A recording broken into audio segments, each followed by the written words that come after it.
नमस्कार विद्यार्थी मित्रांनो, ग्लोबल ऑनलाईन मराठीमध्ये तुमचं स्वागत आहे. My name is Nihal Suryavanshi. I am your commerce educator. तर मित्रांनो, आजच्या लेक्चरमध्ये आपण 2016 चा जो क्वेश्चन पेपर आहे, paper 3 of commerce subject, okay. 2018 मध्ये जो पेपर पॅटर्न चेंज झाला त्याच्या आधी पेपर 2 आणि पेपर 3 अशा प्रकारे पेपर्स असायचे आपल्याला माहिती आहे. तर पेपर 2 जो आहे 2016 मधील कॉमर्स सब्जेक्टचा, त्याचे PYQs मी मागील व्हिडिओमध्ये डिस्कस केलेले आहेत. त्याची लिंक मी तुम्हाला डिस्क्रिप्शन बॉक्समध्ये दिलेली आहे, ती तुम्ही पाहू शकता. आजच्या व्हिडिओमध्ये, आजच्या सेशनमध्ये आपण पेपर 3 जो आहे 2016 मधील कॉमर्स सब्जेक्टचा, त्याचे PYQs आपण डिटेलमध्ये डिस्कस करणार आहोत. ओके, तर खूप हेल्पफुल व्हिडिओ असणार आहे तुमच्या अपकमिंग एक्झामिनेशन साठी, जे की नेक्स्ट मंथ मध्ये होणार आहे महाराष्ट्र सेटची. ओके, तर व्हिडिओ लास्ट पर्यंत बघा, खूप हेल्पफुल आहे आणि खूप चांगला अभ्यास तुमचा होणार आहे. व्हिडिओ लेक्चर सुरू करण्याआधी मी तुम्हाला सांगू इच्छितो की तुमच्या मनामध्ये काही डाउट्स असतील तुमच्या एक्झामिनेशन बद्दल, तुमच्या प्रिपरेशन बद्दल, तर तुमच्यासाठी एक आनंदाची बातमी आहे की ग्लोबल ऑनलाईन युनिव्हर्सिटी जे आहे तुमच्यासाठी फुल सिलेबस कोर्स घेऊन आलेला आहे. राईट, या फुल सिलेबस कोर्सद्वारे तुमचे जे प्रश्न आहेत, डाउट्स आहेत प्रिपरेशन बद्दल, एक्झामिनेशन बद्दल, ते पूर्ण सॉल्व्ह होणार आहेत. कारण या फुल सिलेबस कोर्समध्ये तुम्हाला प्रोव्हाइड केले जाणार आहे 25 मॉक टेस्ट. ओके, त्यामध्ये 2015 पासून 2020 पर्यंतचा प्रिव्हियस इयर क्वेश्चनचा सुद्धा समावेश असणार आहे. आणि ही जी टेस्ट असणार आहे, प्रिव्हियस इयर क्वेश्चन टेस्ट, तुम्हाला डिटेल एक्सप्लेनेशन सोबत मिळणार आहे. म्हणजे जेव्हा तुम्ही ही टेस्ट सबमिट कराल, त्यानंतर तुमचं सबमिट केलेली टेस्ट आहे त्याचं डिटेल एक्सप्लेनेशन तुम्हाला मिळणार आहे. त्यानुसार तुम्ही तुमची स्टडी कव्हर करू शकता. ओके, या व्यतिरिक्त तुम्हाला फुल सिलेबस टेस्ट सुद्धा मिळणार आहे, जे की ग्लोबल ऑनलाईन युनिव्हर्सिटीच्या एक्सपर्ट एज्युकेटर्सने बनवलेलं आहे तुमच्या स्टडीजसाठी, तुमच्या प्रॅक्टिससाठी, जेणेकरून तुम्हाला कुठल्याही प्रकारची अडचण येणार नाही आणि तुमचा कन्सेप्ट जो आहे तो पूर्णपणे क्लिअर होऊन जाईल.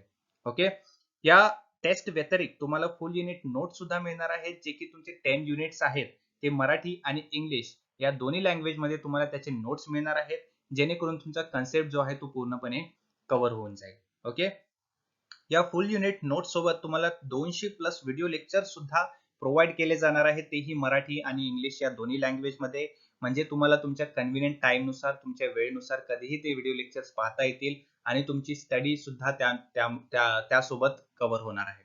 ओके, या फुल सिलेबस कोर्स मध्ये तुम्हाला जर एज्युकेटर्सला काही प्रश्न विचारायचे असतील किंवा तुमच्या मनामध्ये काही डाउट्स असतील, तर ते तुम्ही तुमच्या एज्युकेटर्सला विचारून त्याचा आन्सर मिळवू शकता. म्हणजे म्हणजे प्रत्येक एज्युकेटर कडून तुम्हाला पर्सनल अटेन्शन जे आहे ते मिळणार आहे. ओके, तर मित्रांनो, खूप हेल्पफुल आहे तुमच्यासाठी हा कोर्स. तुमचा एक्झामिनेशनचा जो गोल आहे तो क्लिअर होणार आहे, मी तुम्हाला गॅरंटी देतो. या कोर्सद्वारे जर तुम्ही स्टडी कराल तर तुमचा एक्झामिनेशन जे आहे ते फर्स्ट अटेम्प्ट मध्ये क्लिअर होणार आहे. ओके, जर हा कोर्स तुम्हाला जॉईन करायचा असेल तर ग्लोबल ऑनलाईन युनिव्हर्सिटीचे ऍप्लिकेशन डाउनलोड करा, जे की प्ले स्टोर वरती अवेलेबल आहे. ओके, किंवा या खाली दिलेल्या नंबर्स वरती तुम्ही कॉन्टॅक्ट करून सुद्धा तुम्ही हा कोर्स जॉईन करू शकता. तर सुरू करूया आजच्या लेक्चरला. Factories act. In factories act, number of workers is permitted to work for more than dot dot hours in a day. म्हणजे अकॉर्डिंग टू फॅक्टरीज ऍक्ट, वर्करला किती तासापर्यंत काम करायची परवानगी आहे किंवा त्यापेक्षा जास्त काम करायची परवानगी नाही. राईट, ए 10, बी 8, सी 24 आणि डी 9 आवर्स.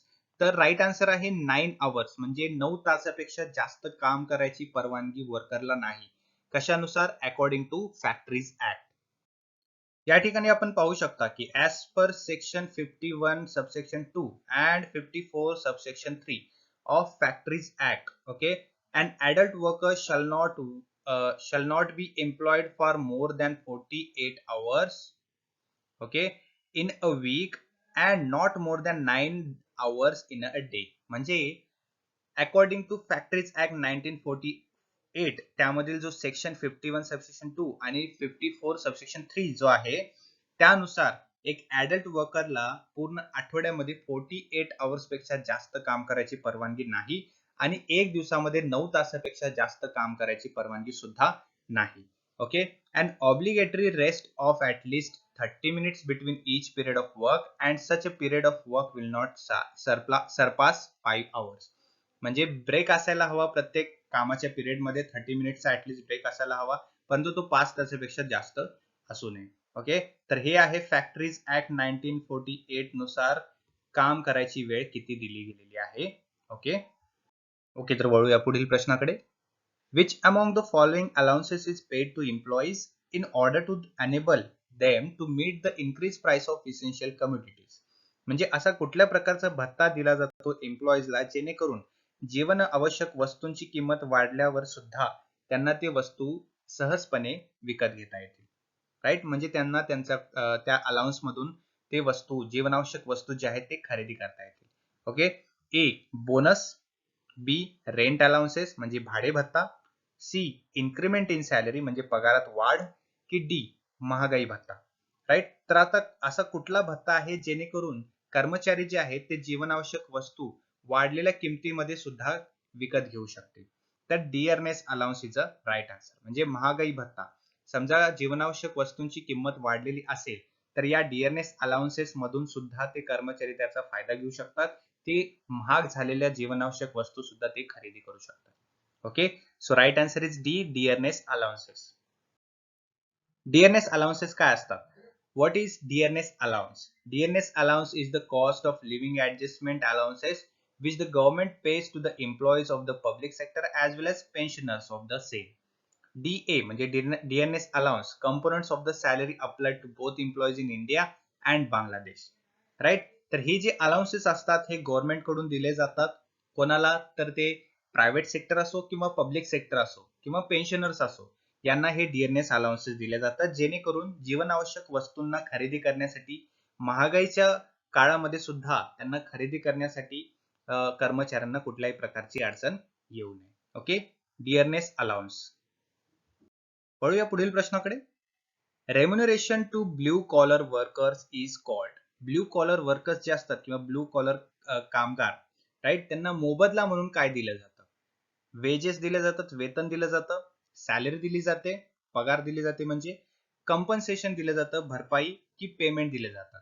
तर यांना काय दिलं जातं? जे ब्ल्यू कॉलर वर्कर्स असतात त्यांना दिलं जातं वेजेस म्हणजे वेतन दिलं जातं. Most blue collar workers are paid hourly wages.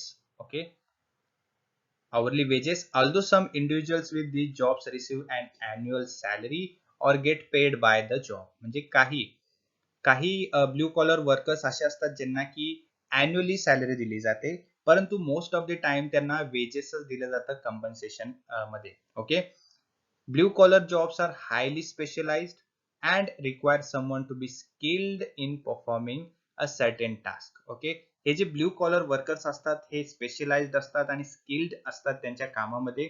Okay, त्यांना ब्ल्यू कॉलर वर्कर्स असं म्हटलं जातं. However, for the most part, they do not require any formal education. काही काही ठिकाणी त्यांना एज्युकेशनची जी एलिजिबिलिटी आहे त्याची काही गरज नसते.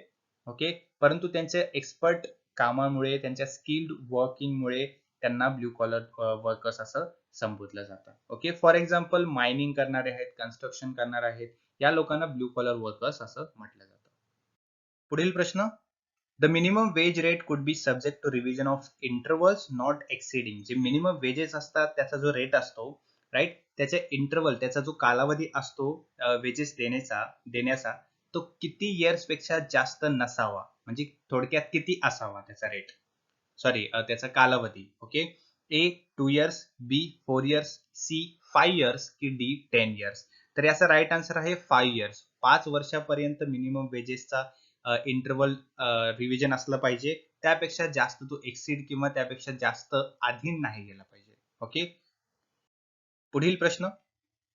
In incentive payment plan a workers pay is determined by. जे वर्कर्सला इन्सेंटिव्ह दिले जातात ते वर्कर्सच्या कुठल्या गोष्टीमुळे किंवा वर्कर्सच्या कुठल्या कामगिरीमुळे त्याला ते इन्सेंटिव्ह दिले जातात? ए मॅनेजमेंटमुळे, बी परफॉर्मन्समुळे वर्कर्सच्या, सी वर्कर्सची सेन्युरिटीमुळे, किती ज्येष्ठ आहेत त्याच्यामुळे, की डी प्रॉफिट झाल्यामुळे कंपनीला. तर वर्कर्सला जे इन्सेंटिव्ह दिले जातात ते वर्कर्सचे परफॉर्मन्स, वर्कर्सचा जो परफॉर्मन्स आहे त्याला गृहीत धरून त्याला इन्सेंटिव्ह पेमेंट जो आहे तो केला जातो. Okay, an incentive pay plan is a part of compensation plan that rewards higher productivity with bigger pay.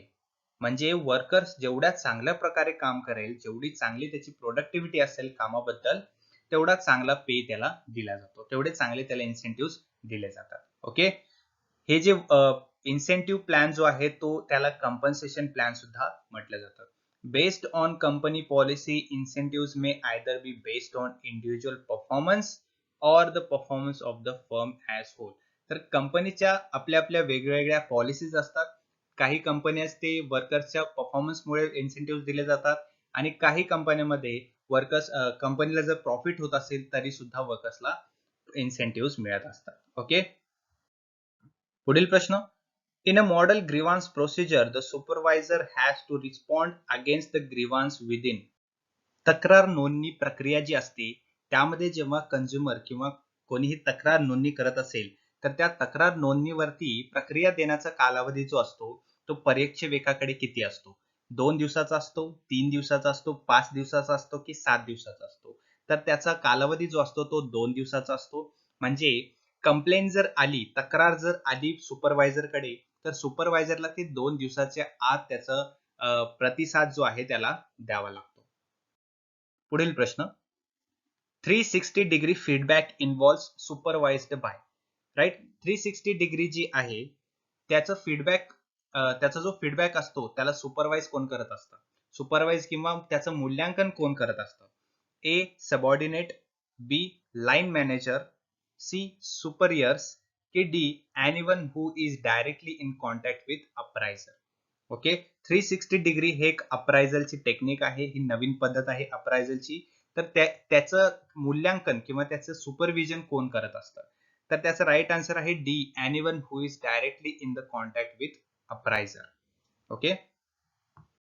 360 degree feedback याला मल्टी रेटर फीडबॅक सुद्धा म्हटलं जातं, मल्टी सोर्स फीडबॅक सुद्धा म्हटलं जातं आणि मल्टी सोर्स असेसमेंट या नावाने सुद्धा संबोधलं जातं. तर या चारीपैकी कुठल्याही नावाने जर क्वेश्चन आला एक्झामिनेशन मध्ये तर त्याचा अर्थ जो आहे तो सेम असणार आहे. ओके. तर काय असतं 360 degree feedback? It is a process through which feedback from an employee subordinates, colleagues and supervisors as well as self evaluation by employee themselves is gathered. म्हणजे एखाद्या एम्प्लॉईचं जर अप्रायझल काढायचं असेल तर त्याची जी इन्फॉर्मेशन आहे ते 360 डिग्रीने घेण्यात येते. म्हणजे प्रत्येक बाजूने किंवा प्रत्येक कर्मचाऱ्याकडून त्याची इन्फॉर्मेशन जी आहे ती गॅदर केली जाते.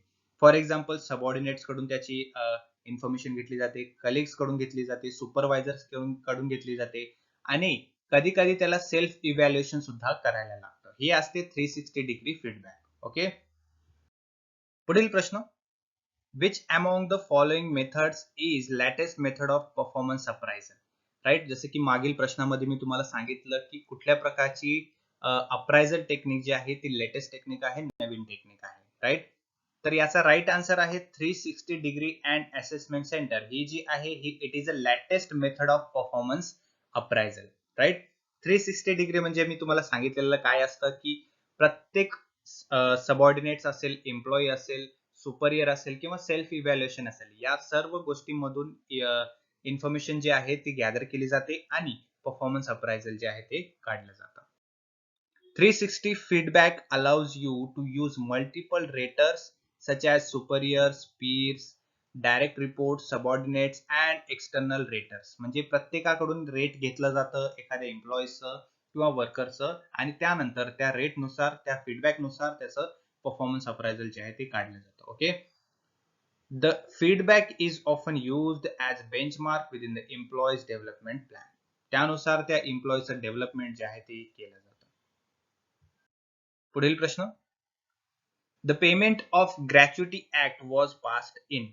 जे ग्रॅच्युटी ऍक्ट आहे तो कुठल्या साली पास केला गेला होता? ए 1948, बी 1961, सी 1972 की D 1965.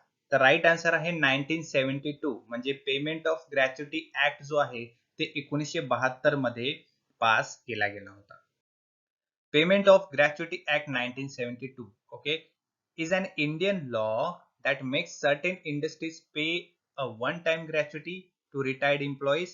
The law applies to railway, port, factories, oil fields, plantation, mines and shops, right?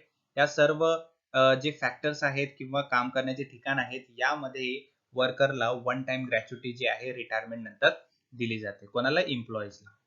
Okay. तर 1972 हे राईट आन्सर आहे आणि या ऍक्टला सुद्धा याच नावाने संबोधलं जातं, ग्रॅच्युटी ऍक्ट और पेमेंट ऑफ ग्रॅच्युटी ऍक्ट 1972. पुढील प्रश्न, dot dot are also known as transnational corporation, ज्याला टीएनसी असं म्हणतो आपण, राईट. तर कुठल्या कॉर्पोरेशनला टीएनसी सुद्धा म्हटलं जातं? Okay, A joint venture, B foreign institutions, C multinational corporation ज्याला एमएनसी म्हणतो, की डी ग्लोबल फर्म. तर एमएनसी जे आहेत मल्टीनॅशनल कॉर्पोरेशन त्याला ट्रान्सनॅशनल कॉर्पोरेशन असं सुद्धा म्हटलं जातं, किंवा ट्रान्सनॅशनल कॉर्पोरेशन्सला मल्टीनॅशनल कॉर्पोरेशन असं सुद्धा म्हटलं जातं. दोन्हीचा अर्थ जो आहे तो सेम आहे. A multinational corporation MNC has facilities and other assets in at least one country other than its home country. म्हणजे होम कंट्री जे आहे त्याच्या व्यतिरिक्त ऍटलिस्ट एका कंट्रीमध्ये तर या MNC चं फॅसिलिटीज असतात आणि त्यांचे ऍसेट्स असतात किंवा मालमत्ता असते, बरोबर. Multinational company generally has offices and or factories in different countries and a centralised head office where they coordinate global management. म्हणजे हे जे MNCs असतात त्यांचे वेगवेगळ्या देशामध्ये फॅक्टरीज असतात, ऑफिसेस असतात आणि त्यांचे एक सेंट्रलाइज्ड ऑफिस असतं जिथून ते ग्लोबल मॅनेजमेंट जे आहे कोऑर्डिनेट करतात, राईट. त्यांचं एक सेंट्रलाइज्ड ऑफिस असतं जिथून की ते ग्लोबली मॅनेजमेंट करत असतात. ओके, तर हे असतं एमएनसीज. पुढील प्रश्न, dot dot is not the agreement of World Trade Organisation WTO. Okay, तर WTO मध्ये वेगवेगळ्या प्रकारचे डिफरंट अग्रीमेंट्स आहेत, तर त्यानुसार खाली दिलेल्या ऑप्शन्स मध्ये कुठला अग्रीमेंट WTO शी निगडीत नाहीये. Okay, A agreement on agriculture, B agreement on TRIPS, C agreement on TRIMS आणि D agreement on industries. Okay, तर WTO मध्ये अग्रीमेंट ऑन इंडस्ट्रीज हा अग्रीमेंट WTO शी रिलेटेड नाहीये. अग्रीमेंट ऑन ऍग्रिकल्चर हा WTO मध्ये आहे, अग्रीमेंट ऑन ट्रिप्स पण आहे आणि ट्रिम्स हे तिन्ही अग्रीमेंट जे आहेत ते WTO मध्ये आढळतात.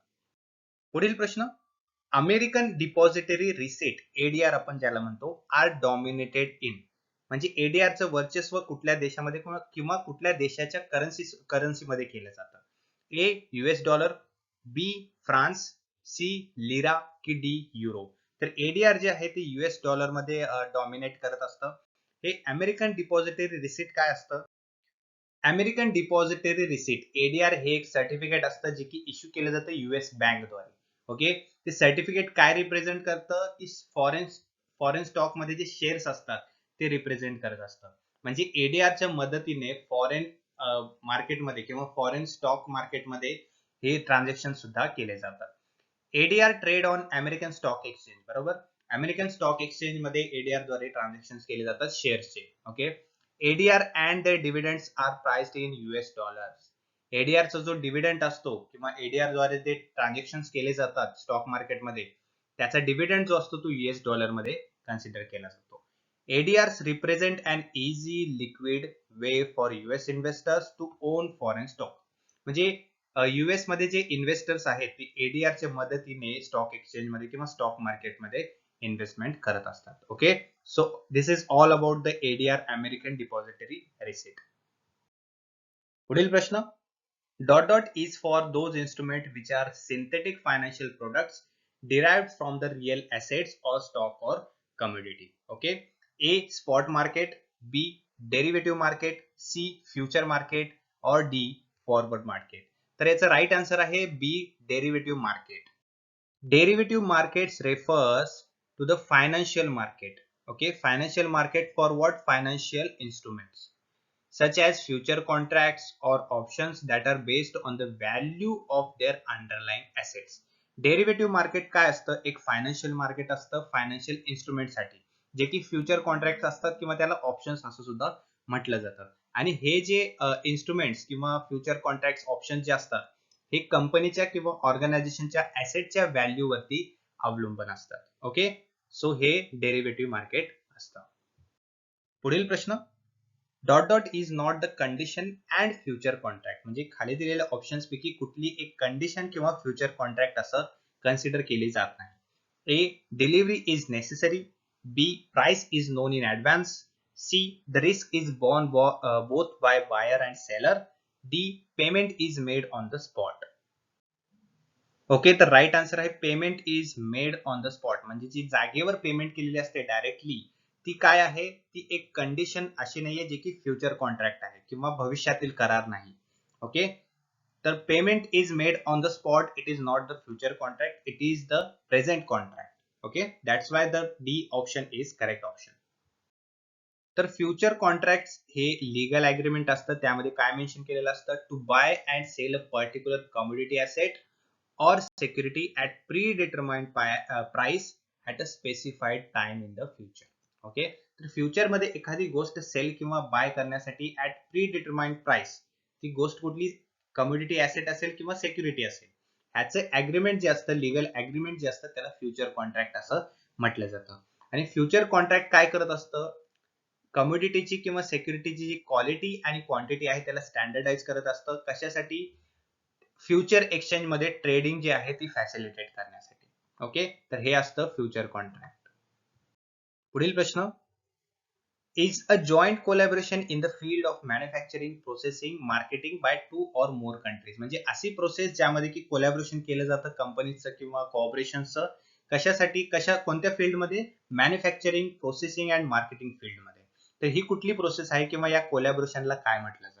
ए joint venture, B MNCs, C merger and acquisition and D foreign technical collaboration. तर जॉईंट व्हेंचर याला असं म्हटलं जातं, या कोलॅबोरेशनला जॉईंट व्हेंचर म्हटलं जातं, ज्यामध्ये की दोन कंपनीज एकत्र येतात एका पर्टिक्युलर पर्पज साठी. ते मॅन्युफॅक्चरिंग असेल, प्रोसेसिंग असेल किंवा मार्केटिंग असेल. ओके, तर त्याला जॉईंट व्हेंचर असं म्हटलं जातं. A joint venture JV is a business arrangement in which two or more parties agree to pool their resources for the purpose of accomplishing a specific task. म्हणजे एक particular purpose साठी दोन company एकत्र येतात त्याचा प्रोजेक्ट कंप्लीट करण्यासाठी. Okay, त्याला joint venture असं म्हटलं जातं. This task can be a new project और एनी अदर बिझनेस ऍक्टिव्हिटी. हा जो प्रोजेक्ट असतो किंवा जे पर्पज असतं, ते काही प्रोजेक्ट असू शकतात किंवा एक नवीन बिझनेस तयार करण्याच्या पर्पज साठी सुद्धा ते एकत्र येऊ शकतात. Each of the participant is responsible for profits, losses and cost associated with it. म्हणजे त्या प्रोजेक्ट मध्ये समजा प्रॉफिट झालं किंवा लॉस झाला किंवा त्या प्रोजेक्ट साठी काही खर्च झाला, तर या सर्व गोष्टीसाठी ते दोन्ही पार्टीज असतील किंवा दोन पेक्षा जास्त पार्टी असतील तर ते सर्वच रिस्पॉन्सिबल असतात. Okay, however the venture is its own entity separate from the participants other business interest. जरी ते एकत्र येऊन एखादा नवीन बिझनेस करत असतील तरीही त्यांची जी इंडिव्हिज्युअल आयडेंटिटी आहे ती त्याच जागी राहणार. म्हणजे त्यांचं जे मूळ नाव आहे, मूळ होम कंट्री जी आहे ती तीच राहणार. ओके, याला म्हणतात जॉईंट व्हेंचर. पुढील प्रश्न, FIIs must initially registered with ... on this basis of their registration with the regulatory organization for the stock market in their country of incorporation. FII म्हणजे फॉरेन इन्स्टिट्यूशनल इन्व्हेस्टर. ओके, तर याला कोणाच्या under registration करायला लागतं, त्यांच्या regulatory organisation मध्ये for the stock market in their country of incorporation. Okay, तर option आहेत RBI, SEBI, foreign investment promotion board, FIPB त्याला म्हणतो आपण, कंट्रोलर ऑफ कॅपिटल इन्व्हेस्टमेंट ज्याला CCI असं म्हटलं जातं. तर FII जे आहे फॉरेन इन्स्टिट्यूशनल इन्व्हेस्टर, त्याला रजिस्टर करावं लागतं under SEBI. Okay, the nodal point for foreign institutional investors registration in SEBI, and hence all foreign institutional investors must register themselves with SEBI and should also comply with the exchange control regulation of the central bank. Okay, पुढील प्रश्न, the NAFTA commenced operation from. NAFTA जे आहे north American free trade agreement, याने त्यांचं operation कोणत्या सालापासून सुरू केलं. ओके, त्याचं कामकाज कोणत्या साली सुरू झालं. ए जानेवारी 1994, बी नोव्हेंबर 1994, सी 1992 की डी जून 1997. तर याचा राईट आन्सर आहे जानेवारी 1994 पासून नॅफ्टाने त्यांचं ऑपरेशन जे आहे, कामकाज जे आहे ते सुरू केलं. ओके, पुढील प्रश्न, पुढील प्रश्नामध्ये काय विचारलं आहे, आसियान जे आहे त्यामध्ये कुठले कुठले देश आहेत, त्यामधील एक देश जो आहे तो वगळलेला आहे आणि तो वगळलेला देश जो आहे तो ऑप्शन्स मध्ये दिलेला आहे. राईट, तर आशियान मध्ये कुठले कुठले कंट्रीज आहेत, ब्रुनीज आहे, Indonesia, Malaysia, Philippines, Singapore, Thailand, Vietnam, Myanmar and उरलेला देश आहे कुठला? तर उरलेला देश आहे कंबोडिया. ओके, तर हे सर्व जे कंट्री आहेत हे मेंबर्स आहेत कशाचे? आसियानचे. ओके, पुढील प्रश्न, dot dot coordinates and monitor the implementation of SAARC programmes. SAARC म्हणजे South Asian Association for Regional Cooperation जे आहे त्याच्यामध्ये त्याचे प्रोग्राम्सला इम्प्लिमेंट करण्यासाठी कुठलं इन्स्टिट्यूशन किंवा कुठली मेंबर्स किंवा कुठले काउन्सिल कमिटी जी आहे ती कोऑर्डिनेट करत असते. Okay, A council of ministers for SAARC, B standing committee of SAARC, C SAARC secretariat की D programming committee of SAARC. Okay, तर राईट आन्सर आहे सार्क सेक्रेटरिएट. म्हणजे सार्कचे जे सचिवालय आहे ते काय करत असतं? ते कोऑर्डिनेट करत असतं सार्कच्या प्रोग्रामला इम्प्लिमेंट करण्यासाठी. ओके, पुढील प्रश्न आहे, current account convertibility process was completed by dot dot in India. तर करंट अकाउंट कन्व्हर्टिबिलिटी ही जी प्रोसेस आहे ते इंडियामध्ये कोणत्या साली सुरू केली किंवा कम्प्लीट झाली? ओके, ए ऑगस्ट 1995, बी जानेवारी 1995, सी जून 1993 की डी जुलै 1991. तर करंट अकाउंट कन्व्हर्टिबिलिटी इंडियामध्ये जानेवारी 1995 साली कंप्लीट झाली. मित्रांनो, आजचं सेशन एंड करण्याआधी मी तुम्हाला सांगू इच्छितो की न्यू बॅच सुरू केलेली आहे पेपर 1 साठी 7 तारखेपासून. ओके, तर ही जी बॅच आहे ही तुमची एक्झामिनेशन पर्यंत चालणार आहे. यामध्ये तुम्हाला 50 मॉक टेस्ट प्रोव्हाइड केले जाणार आहेत. ओके, त्या 50 मॉक टेस्ट मध्ये 2011 पासून 2020 पर्यंत प्रिव्हियस इयर क्वेश्चन टेस्ट असणार आहेत पेपर 1 चे. Okay, with detailed explanation.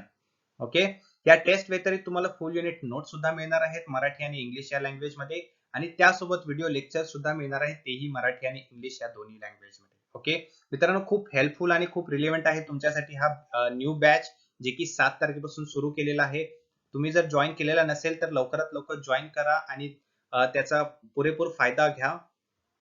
Okay, तर तुम्ही जर ही बॅच जॉईन कराल, तुम्हाला जॉईन करायचं असेल तर तुम्हाला ग्लोबल ऑनलाईन युनिव्हर्सिटीचं ऍप्लिकेशन डाउनलोड करावे लागेल जे की प्ले स्टोअर वरती अवेलेबल आहे, किंवा या खाली दिलेल्या नंबरवरती कॉन्टॅक्ट करून सुद्धा तुम्ही हा कोर्स जॉईन करू शकता. ओके, त्या कोर्सचा रेट आहे जस्ट ₹999. Okay, 99 and 9.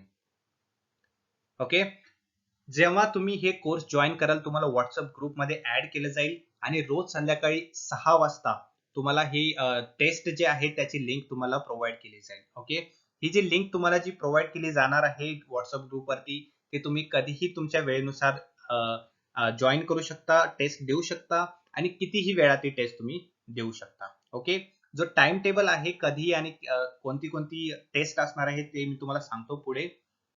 तर या ठिकाणी हा टाइम टेबल आहे. या टाइम टेबल नुसार तुमचे टेस्ट असणार आहेत. ओके, 7 तारखेला टेस्ट 1 झालेली आहे. ती 25 सप्टेंबर पर्यंत तुमची 50 टेस्ट जे आहेत ते टोटल कंप्लीट होणार आहे. ओके, तर मित्रांनो खूप हेल्पफुल आहे हा कोर्स तुमच्या अपकमिंग एक्झामिनेशन साठी. महाराष्ट्र सेटची जी एक्झामिनेशन आहे पुढच्या महिन्यात होणार आहे त्यासाठी हा कोर्स तुमच्यासाठी खूप चांगला आहे, हेल्पफुल आहे. ओके, तर लवकरात लवकर जॉईन करा. त्या व्यतिरिक्त तुम्हाला काही डाउट्स असतील, प्रश्न असतील मनामध्ये तर तुम्ही मला कमेंट बॉक्समध्ये लिहून सुद्धा विचारू शकता. मी नेक्स्ट लेक्चर मध्ये त्याचा आन्सर तुम्हाला मिळवून देईन. Okay, so thank you for today's session and have a good day.